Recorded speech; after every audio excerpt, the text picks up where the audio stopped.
अच्छा, वैसे आपकी बात बड़ी होती है मियां साहब, ये सऊदी अरब ने ये डिस्ट्रीब्यूशन का सिस्टम बहुत अच्छा बना लिया है, क्योंकि वहाँ पर तो मतलब लाखों लोग जानवर कुर्बान किए जाते हैं, स्पेशली तो हज वाले दिन लोग जितने हैं ठीक है, तो वो उसको पैक करके प्रिजर्व करके, क्योंकि जाहिर है वहाँ पर तो ज़ाहिर है, ठीक है सारा गोश्त तो नहीं खाया जा नहीं सकता, खाया जा सकता। तो वो प्रिजर्व करके फिर दुनिया के मुख्तलिफ हिस्सों में जहाँ पर महाजरीन है या जहाँ पर कहत है या जहाँ पर गुर्बत है, वहाँ पर वो बाकायदा उन हुकूमतों को भेजते हैं ताकि वो लोग जो है वो उसको इस्तेमाल कर सकें।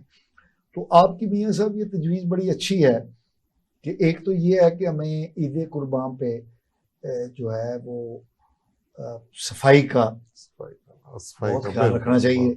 हमारी हुकूमतें जो हैं, लोकल हुकूमतें जो हैं, प्रोविंशियल हुकूमतें जो हैं, ये इस बात पर तवज्जो देती भी हैं और उन्हें और ज़्यादा तवज्जो देनी चाहिए कि ये जो सफाई सुथराई का निज़ाम है इसको भी मजबूत करें। और ये सिर्फ हुकूमतें नहीं कर सकती, इसमें जब तक अवाम खुद इन्वॉल्व नहीं होंगे उस वक्त तक ये सिस्टम जो है, जैसे मुजफ्फर बेग साहब ने बताया कि वहां पर वो एक जगह पर अलाउड ही नहीं है कि आप इंडिविजुअली बकरा बांध सकते हैं, जैसे इन्होंने कहा कि आप अपने घर के दरवाजे पे बकरा ला भी नहीं सकते और कर भी नहीं सकते, और वो हुकूमत जो है वो आपके घर तक पहुंचाती है। अदारे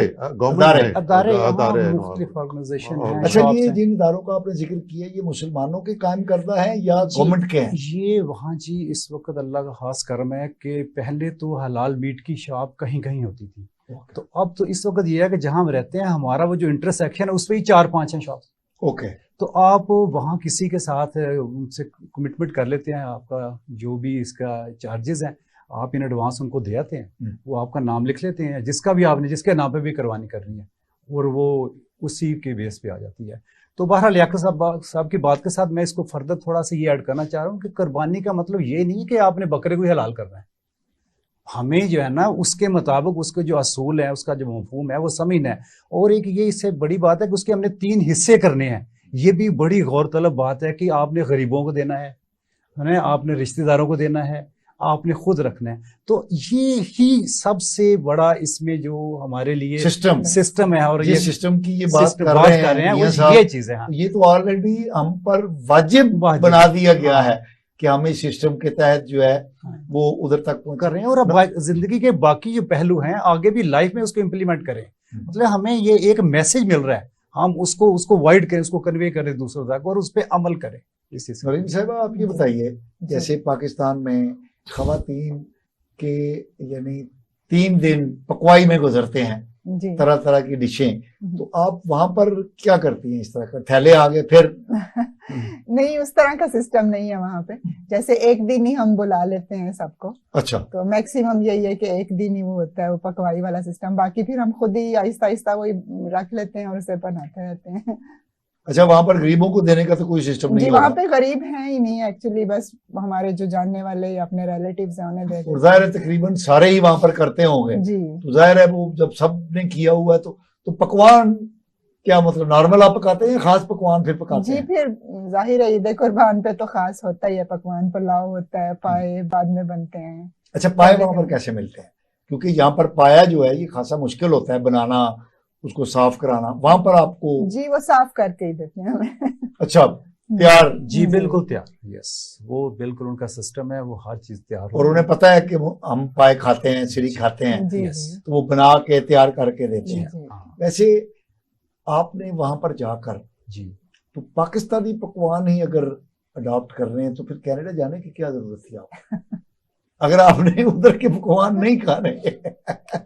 यानी इतने दूर 17-18 घंटे की प्रवास के बाद भी आपने अगर सिरी पाए अपने ही खाने हैं तो क्या फायदा है? क्यों मियां साहब? बिल्कुल, उनका भी तो कुजीन जो है, उनके भी जो खाने हैं। तो देखिए जी भाई साहब, सबसे पहली बात है कि हलाल और हराम, इसमें जो है ना तमीज़ आपको पहले पता होना चाहिए कि ये इम्पोर्टेंट क्या है। मैं शुरू में यहाँ एक जॉब करता था तो मेरे साथ और सिख था। अच्छा, कहते हो बेग साहब कितनी बारी पींदे हो? की मतलब फिर कहता है फिर लैंड की आयो। मकसद है कि उनका कॉन्सेप्ट ये उनके माइंड में यही है कि यहाँ आप आज़ादी में आए हैं तो आप अपने आप को आज़ाद करें। और यही सबसे इम्पोर्टेंट चीज़ है कि वहाँ हर चीज़ ओपन है। जो हमने यहाँ से जाके वहाँ जो चीज़ सीखी है ना, और मैंने ये जो सुन्नत है मेरे है, ये मैंने वहाँ जाके मैंने भी रखी है ना, से इन्होंने बाया पहना है, ये है मतलब है कि ये चीज़ रियलाइज की है कि दिस इज कि हमारा जो दीन है हाँ जी वो ज्यादा हाँ, बेहतर है, ज्यादा फितरत के करीब है। हाँ, जी। अच्छा, एक बात बताएं, जी आपने कभी सोचा कि हमारी ये जो इस्लामी शनाख्त है जी। इससे कैनेडियन जो है वो मुतासिर हो सकते हैं? देखिए जी, 3 चीज़ें हैं जिनसे आमतौर पे मैं वहाँ रियलाइज़ करता हूँ कि ये चीज़ें जो है मतलब रुकावट आ सकती हैं, आती हैं, जो कि रियलाइज़ करते हैं। नंबर 1 तो हम जो पाकिस्तानी हैं, क्योंकि एज मेजोरिटी हम पाकिस्तान इतने ज़्यादा नहीं हैं, और उसमें उसके अलावा जो है ना हमारे में वो ज़्यादा इतना ज़्यादा जज्बा भी नहीं है काम, इन द सेंस कि जो मेन चीज़ है होता है वॉलंटियर काम, जो काम जो मेन है ना वही है। आपको कोई जॉब क्यों देगा? इसलिए देगा कि आपको आता है। वो कब आएगा? जब आप उसको लर्न करेंगे। वो कैसे करेंगे? जब आप वॉलंटियर करेंगे। तो एक तो सबसे पहली बात है कि पाकिस्तानी। दूसरी बात यह है कि हम जो है ना एक मुसलमान है, जिस पे हमें चीज़ पर फख्र है। और तीसरी जो चीज़ है ये सुन्नत रसूल है। हालांकि ये जो चीज़ें हैं आम उनके कल्चर के मुताबिक नहीं है, लेकिन हमें इन तीनों चीज़ों पे फख्र है। आप ऐसे मेल मुलाकात करती हैं कैनेडियन खवातीन से? जी ऐसा इस तरह तो नहीं, लेकिन वैसे कहीं पे हो जाए ऑफिसेज वगैरह में उसी तरह है। तो हमारे पकवान जो हैं वो जी। उनको अच्छे लगते हैं या उनको कभी आपने जी भेजा? बहुत बहुत अच्छे लगते हैं। आप कहीं भी उधर अपने पाकिस्तानी या इंडियन रेस्टोरेंट्स पे हम जाते हैं तो वो मेरा ख्याल है कि 50% गोरे होते हैं वहाँ पे। अच्छा, हाँ, यानी एक वो है। पसंद करते हैं। जी जी बहुत सॉरी, पसंद करते शुरू में हैं। एक ऐसा हुआ कि हमारे एक नेबर थे, उसने हमें इनवाइट कर लिया खाने पे। अब हम बड़े कंफ्यूज कि अब क्या जाएंगे और क्या खाएंगे और उसको क्या कहें। खैर वो आगे ये शेयर करते हैं कि उन्होंने क्या जी, किया और कैसे बताइए। किया। वो स्टार्ट में जो नेबर में हमारे शुरू में जो एक सूजन थी नेबर, सैलड आप बना जी के जी लेके उसने बर्थडे रखी थी अपने हस्बैंड की ना, वो हमारी आपको neighbor इनवाइट थी। किया? इनवाइट कर जी दिया। इनवाइट किया तो मैंने उसे बताया कि हम तो हलाल खाते हैं, हम आपका ये नहीं खा सकते। तो वो कहती है कि अच्छा फिर तुम खुद से ही कुछ अपनी डिश बना के ले आना जो तुम खा लेना। तुम्हारे साथ हाँ, बैठ अच्छा, तो मैंने ना खुद ही सोच सोच के कुछ वेजिटेबल्स और काफी चीजें अंदर फ्रूट्स भी डाल के ना, तो चिक पीस वगैरह डाल के, तो मैंने खुद ही कुछ बना लिया ना, ऑरेंजेस। तो वो उन लोगों को इतना पसंद आया, इतना अच्छा, उन्होंने सबने तकरीबन वो ही खाया और उसकी डिशेस साइड पे से पड़ी रह गई। मतलब हमारा यानी इतना वो। हाँ जी। ये साहब आप बताइए, आपने तो एक बहुत अच्छी मतलब बता दिया हमें कि क्या होना चाहिए। आप वैसे कैसे ईद सेलिब्रेट करते हैं? हम ईद तो खाने पहला पीने को तो आप दूसरा शौकीन लगते हैं। मतलब खाने पीने के तो शौकीन हैं, मतलब पहला दूसरा दिन। लेकिन ये है कि मटन कंपैरेटिवली जो मटन या बीफ है तो मैं कम इस्तेमाल करता क्यों? हूँ।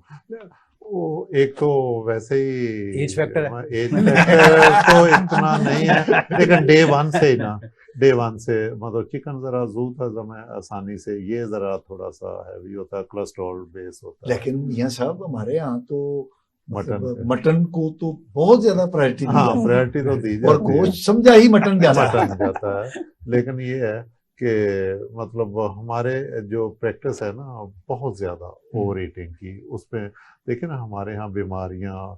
मैं स्पेशली बड़ी देर से, आज से तकरीबन 20 साल पहले से अपनी वालदा को डॉक्टर अजहर के पास लेके जाता था, जो मशहूर कार्डियोलॉजिस्ट है पंजाब के पाकिस्तान के। तो ही टोल्ड मी कि वो बहुत स्लिम है, छोटा कद है, आपने कभी जी, मैं उनको मिला मिला हूं। हो तो बहुत टॉप के वो। टॉप के मतलब पाकिस्तान के कार्डियोलॉजिस्ट हैं। तो उन्होंने कहा जी मैं हफ्ते में 1 या 2 पीस मटन के कभी ले लूं, और वो भी मैं बगैर उसके मतलब ऑयल के या घी के इस्तेमाल करता हूँ। तो उसने कहा जो ज़रूरत है आपकी 2 या 4 बोटियां। तो हम तो जब खाते हैं शादियों में तो हम 2-4 किलो खा जाते हैं। हम तो छोड़ते उस वक्त हैं जब खाने के काबिल नहीं रहते। काबल नहीं रहते। उसका नतीजा ये है कि प्रैक्टिस है, हमारे- ये प्रैक्टिस है। आपने और खा बल्कि के थक मैं जाते हैं। इनसे ये मुझे पूछने का कि बड़ी खूबसूरत बात की जो सोसाइटी की है कि वो कहते हैं कि कोई लेने वाला ही नहीं वहाँ पे। देखें सोसाइटी का एक लेवल उन्होंने ये मैनेज कर दिया है। मतलब सारे एक थ्रेशोल्ड आ गया कि सबके पास ईटिंग के लिए सब कुछ है। अवेलेबल जी, है, ठीक है। बुनियादी जरूरतें। हाँ, जी, यहाँ जी। हमारे अंदर इतनी लस्ट आ गई है कि आप जिसके घर में बकरा पड़ा हुआ बांटने लग जाए तो वो कहेगा मुझे भी दे दे, इसलिए सही है। कि उसे पता नहीं फिर नेक्स्ट टाइम कब मिलना कब है, मिलेगा, क्यों? कब नहीं मिलेगा। वही जो आप वाली बात है कि हमारे मतलब वो जो लेवल है कि हमें ये यकीन नहीं होता कि हमें कल क्या अवेलेबल होगा। जी, ये लैक ऑफ वो जो गवर्नेंस है, Governance, जो lack of- फेलियर है हमारी, कि हमें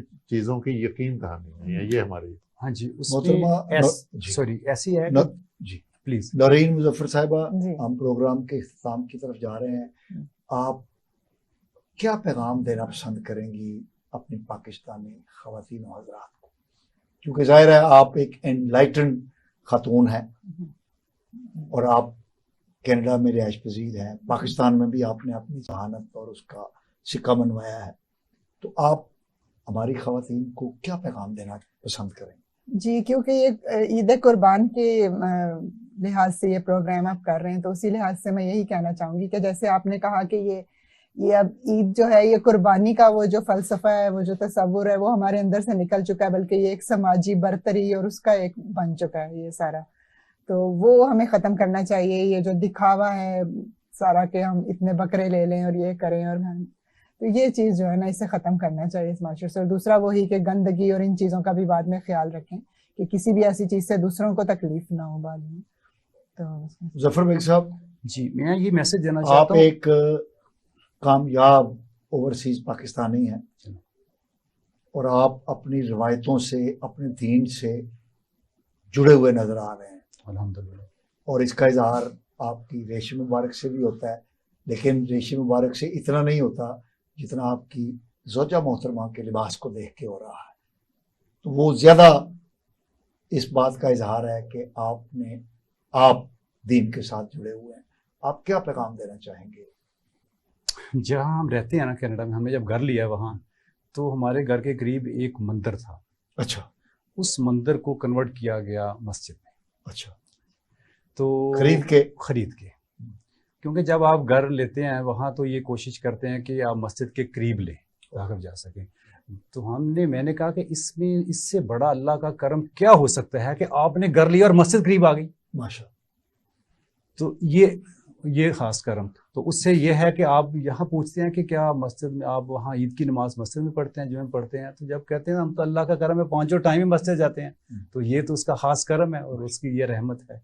मैसेज में एक्चुअली ये देना चाह रहा हूँ, जो चीज़ मैंने वहाँ ऑब्जर्व की है, हम यहाँ से जो है ना, हर बंदा जाना चाह रहा है कनाडा, तो वो क्यों नहीं, हम यहाँ से वहाँ तो जाना चाह रहे हैं, वो लोग यहाँ क्यों नहीं आना चाहते वहाँ से इधर? क्वेश्चन ये है। तो इसमें जो सबसे इम्पोर्टेंट चीज़ है, वो आप जब कोई भी जो काम करते हैं ना, आपको पहली बात है कि उसके बारे में नॉलेज होना चाहिए। वो कैसे आपको मिलेगा कि वो वॉलंटियर वर्क से है। इस चीज़ की हमें बहुत कमी है, ना सिर्फ यहाँ कमी है, वहाँ भी हमें बहुत कमी है। तो लिहाजा कोई भी जो काम है करने, उसी में आपको तब भी आपको मौका मिलेगा उसमें कुछ अर्न करने का, उसमें कुछ लर्न करने का, कि जब आप वॉलंटियर करेंगे आप पे प्रेशर नहीं होगा, जो आप उसको अंडरस्टैंड करने में मौका मिलेगा। क्योंकि कोई भी आपको जो जॉब देता है ना, वो इसलिए नहीं देता कि आपको सैलरी मिलेगी और करेंगे, वो देखेंगे इसमें मेरा क्या फ़ायदा है। जब आपके पास ये नॉलेज होगा या करेंगे तो करेंगे, तो तब भी आपको मिलेगा। क्योंकि जो इम्पोर्टेंट चीज़ है ना, हम ये समझते हैं कि यहाँ एक लफ्ज़ है सिफारिश, वहाँ जब आप गए तो वो बात करते हैं कि नेटवर्किंग, कि आप अपनी नेटवर्किंग को बढ़ाएं। तो वो नेटवर्किंग कैसे बढ़ेगी? जब आप वॉलंटियर्स करेंगे। मियां साहब, पैगाम? मेरा तो पैगाम ईद स्पेशल के हवाले से, आपका प्रोग्राम चल रहा है, तो मेरा यही मैसेज होगा कि गोश्त कम खा, बांटने पे ज्यादा जोर रखें और गरीब गुरबा को। मिर्जा मुजफ्फर बेग साहब, जनाब मोहतरमा नौरीन मुजफ्फर बेग साहबा, आपका बहुत शुक्रिया कि आप हमारे प्रोग्राम में तशरीफ़ लाए और हमारी स्पेशल ट्रांसमिशन को आपने स्पेशल बनाया। नाज़रीन, आपने गुफ्तगू सुनी, हमें अपने फीडबैक से आगाह कीजिएगा। अगले प्रोग्राम तक के लिए अपने मेज़बान मुस्तफ़ा कमाल पाशा को इजाज़त दीजिए। अल्लाह ने के बाद।